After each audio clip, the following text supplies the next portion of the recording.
सुरक्षा बल का डिप्लॉयमेंट, इस देश में कितना बड़ा तंत्र लगता है, कितना बड़ा सुरक्षा तंत्र इस इलेक्शन को संपन्न होने में लगाना पड़ता है, ये कभी सोचा है आपने?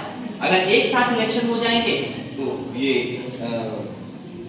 चीजें बड़ी आसान हो जाएंगी।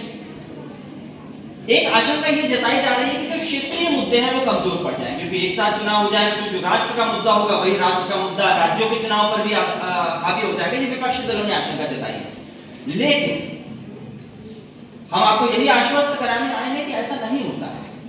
बार बार चुनाव से जो छोटे छोटे मुद्दे हैं, क्षेत्रीय मुद्दे हैं, सांप्रदायिकताएं हैं, लोगों की बहुत छोटे जो स्वार्थ है वो हावी होते हैं। जब एक फलक पर इलेक्शन होगा तो ये चीजें दबेंगी और किसी भी तरह से क्षेत्रीय अस्मिता को कोई खतरा नहीं, क्योंकि राज्य का इलेक्शन तो राज्य में ही होगा ना। तो ये सब वो पहलू हैं, वो बातें हैं जिन्हें अब समझने का वक्त है। अभी इसके लिए समय हो सकता है अगले साल ये बिल लोकसभा में आए, राज्यसभा में आए, ये बिल कानून बने, लेकिन इसे लागू करने के पहले, इसे कानून बनने के पहले इसका आपके दिलों में, आपके दिमाग में घर कर लेना आवश्यक है। आप जानते हैं मौजूदा केंद्र सरकार कड़े फैसलों के लिए जानी जाती है और ये संकल्प है, ये सपना है कि इस देश में एक राष्ट्र एक चुनाव होना चाहिए। यही प्रधानमंत्री जी की मंशा रही है। 2016 में उन्होंने ये विचार किया था। आज हम 2025 में खड़े हैं। 2025 में हम उस जगह पर आकर खड़े हो चुके हैं जहां पर हम एक आशा की किरण देख रहे हैं। हो सकता है इस पर अभी बहुत बहस होगी, बहुत चर्चा होगी। बहस करनी है तभी तो यहां हम आए हैं, विचार रखने हैं तभी तो हम यहां आए हैं। कुल मिलाकर आने वाले एक दशक के अंदर, या यूं कहूं कि 6 से 7 वर्षों के अंदर इस देश में एक राष्ट्र एक चुनाव का सपना पूरा होने जा रहा है। हम चाहेंगे कि आप भी अपने विचारों के माध्यम से, अपनी सोच के माध्यम से इस पर अध्ययन करें, इसके नफे देखें, नुकसान देखें, फायदा देखें, नुकसान देखें और ये तय करें कि एक राष्ट्र के रूप में ये किस तरीके से हमारे लिए मददगार साबित होगा। अगर ये मददगार साबित होता है तो यकीनन ये जो मील का पत्थर स्थापित होने जा रहा है, इसमें आपकी भी एक बड़ी आहुति होगी। आप युवा हैं, मैं फिर रिपीट कर रहा हूं, अगले 50 से 60 वर्षों तक देश को आप लोगों को चलाना है। 2047 में जब हमारे आजादी के 100 वर्ष पूरे होंगे, उस वक्त आप एक ऐसी मैच्योर अवस्था में होंगे जहां पर आप देश की दिशा और दशा का निर्धारण कर रहे होंगे। तो क्यों ना एक देश एक चुनाव के विचार में भी आप लोग अपना योगदान दें, अपना वैचारिक योगदान दें, अपना बौद्धिक योगदान दें और ये कन्विंस करें, सबको कन्विंस करें कि ये कितना आवश्यक है। क्योंकि समाज से जो संदेश निकलता है वो जब ऊपर तक जाता है, चाहे विधानसभा तक जाए, चाहे लोकसभा तक जाए, देखिए ऊपर तो कानून बन जाता है, लेकिन आप लोगों के मन में जो कानून बनेगा वही सबसे आवश्यक है। इसीलिए युवाओं के बीच इस विचार को हम लेकर लगातार जा रहे हैं। हम कोशिश करेंगे कि पूरे जिले में, कॉलेजेस में, स्टूडेंट्स के बीच, स्कूलों में, शैक्षणिक संस्थाओं में हर जगह जाएं। लेकिन आज जितने बच्चे यहाँ पर मौजूद हैं, आज एक विचार लेकर जाएं कि एक राष्ट्र एक चुनाव इस देश के लिए कितना आवश्यक है। एक संकल्प लीजिए कि आप इस विषय में पढ़ेंगे, चाहे वो गूगल करें, चाहे किताब के माध्यम से पढ़ें, लेकिन इस विचार को पढ़िएगा जरूर कि ये जोर पड़ जाएंगे। तो इसको लेकर उन्होंने अपनी आशंका जाहिर की और इस पर अपना सपोर्ट नहीं किया।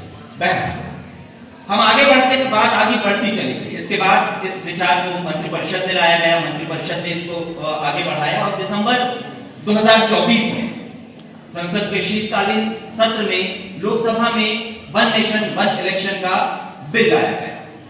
विपक्ष में 298 वोट पड़े, विपक्ष में 298 वोट पड़े, विपक्ष में वोट पड़े, लेकिन इस बिल को कानून बनाने के लिए 3/4 बहुमत की आवश्यकता है। बड़ा गंभीर विषय है, लिहाजा प्रधानमंत्री जी ने इसे जेपीसी के पास भेज दिया। जेपीसी मतलब क्या होता है? आप सभी पढ़ने लिखने वाले बच्चे, इसलिए मैं इस तरीके की टर्मिनोलॉजी का इस्तेमाल कर रहा हूं। हो सकता है आप कुछ नागरिक शास्त्र पढ़ते हो, कुछ संविधान पढ़ते हो। जेपीसी मतलब ज्वाइंट पार्लियामेंट्री कमेटी, संयुक्त संसदीय समिति। पीपी चौधरी हैं, इसकी अगुवाई कर रहे हैं और 39 सांसद हैं इसमें। कुछ राज्यसभा के हैं, कुछ लोकसभा के हैं, कुछ विपक्ष के हैं, कुछ पक्ष के हैं। तो इस जेपीसी के पास इस प्रस्ताव को भेज दिया गया। जेपीसी 2025 में पूरा साल भर इसको एग्जामिन करेगी, पूरे साल भर इसका अध्ययन करेगी और ये देखेगी कि इसमें क्या खामियां हैं, क्या सुधार किए जा सकते हैं और बहुत संभावना है कि 2026 में दो बिल है, 129वां संशोधन विधेयक और एक और है जो केंद्र शासित प्रदेशों से जुड़ा हुआ बिल है। इन दोनों बिल को एक बार फिर 2026 में लाया जा सकता है। अगर ये बिल किसी तरीके से अगर विशेष बहुमत हासिल कर भी लिया गया तो 2029 में फिलहाल इसकी संभावना कम ही है, इसकी गुंजाइश कम ही है कि इस देश में एक चुनाव हो। लेकिन हम इस दिशा में आगे बढ़ चुके हैं। जेपीसी इस पर विचार कर रहे हैं। ये तो बातें एकेडमिक बातें, जो अभी तक घटित हुआ है वो मैंने आपको बताया। हम आपके बीच के बारे, मैं समझता हूं आप सभी मतदाता हो चुके हैं। सबने एक बार वोट दिया हुआ है या भी देंगे? जिसने अगर वोट दिया तो हाथ उठाए, जिसने नहीं दिया वो भी हाथ उठाए। वोट नहीं आया, ठीक।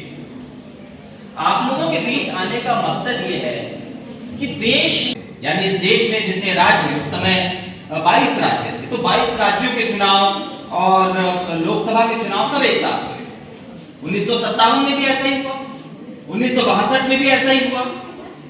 लेकिन उसके बाद 1967, 68, 69 में कुछ ऐसा हुआ कि कुछ राज्यों की सरकारें गिर गई, यानी वहां की विधानसभाएं भंग हो गई। समय से पहले या तो चुनाव करवाना पड़ गया या तो वो अपना कार्यकाल पूरा नहीं कर पाए। तो ये जो टर्म है, ये जो कालचक्र है, ये गड़बड़ा गया।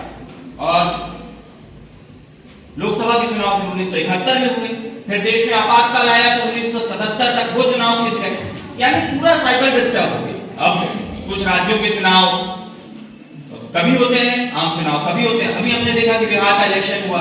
अब हमारी क्या तैयारी है कि अब वेस्ट बंगाल में इलेक्शन होंगे। कुछ समय पहले हमने देखा था कि हरियाणा, महाराष्ट्र जैसे राज्यों में चुनाव हुए थे, जम्मू कश्मीर में चुनाव हुआ था। कुल मिलाकर थ्योरी ये है कि एक देश एक चुनाव की तरफ अब हमें आगे बढ़ना है। इसके बहुत सारे सकारात्मक पहलू थे। 2014 में जब प्रधानमंत्री नरेंद्र मोदी जी की अगुवाई में सरकार बनी तो इस विचार ने और ताकत के साथ आकार लेना शुरू कर दिया। इसके लिए एक हाई पावर कमेटी बनी, एक उच्च स्तरीय समिति बनी। उस समिति की अध्यक्षता की हमारे देश के पूर्व राष्ट्रपति श्री रामनाथ कोविंद जी ने। कोविंद जी के नेतृत्व में एक जो समिति बनी 2023 में, सितंबर 2023 में इसका गठन हुआ था। मेरे ख्याल से मार्च या अप्रैल में 2024 में इसने अपनी रिपोर्ट सौंपी। 18,000 पन्नों की रिपोर्ट थी। 191 डेज, 191 दिनों की मेहनत के बाद 18,000 पन्नों की रिपोर्ट कोविंद जी की अगुवाई में तैयार की गई, जो उन्होंने राष्ट्रपति द्रौपदी मुर्मू जी को सौंपी। इसको लेकर सुझाव भी मांगे गए। लगभग 22,500 सुझाव इस देश से आए, अलग अलग राज्यों से आए। लोगों ने अपने अपने तरीके से, बच्चों मैं चाहूंगा आप लोग सुने, एक गंभीर विषय है आप ही लोगों के लिए। 22,500 सुझाव आए, जो इस देश के विधि मंत्रालय ने बताया कि 22,500 सुझावों में से 81% लोगों ने माना कि इस देश में एक देश एक चुनाव होना चाहिए। 20% लोगों ने इससे इत्तेफाक नहीं रखा। इस देश के 47 राजनीतिक दलों ने भी इस पर अपनी राय दी। उन्होंने, उसमें से 35 दलों ने कहा कि एक साथ चुनाव होना चाहिए। 12%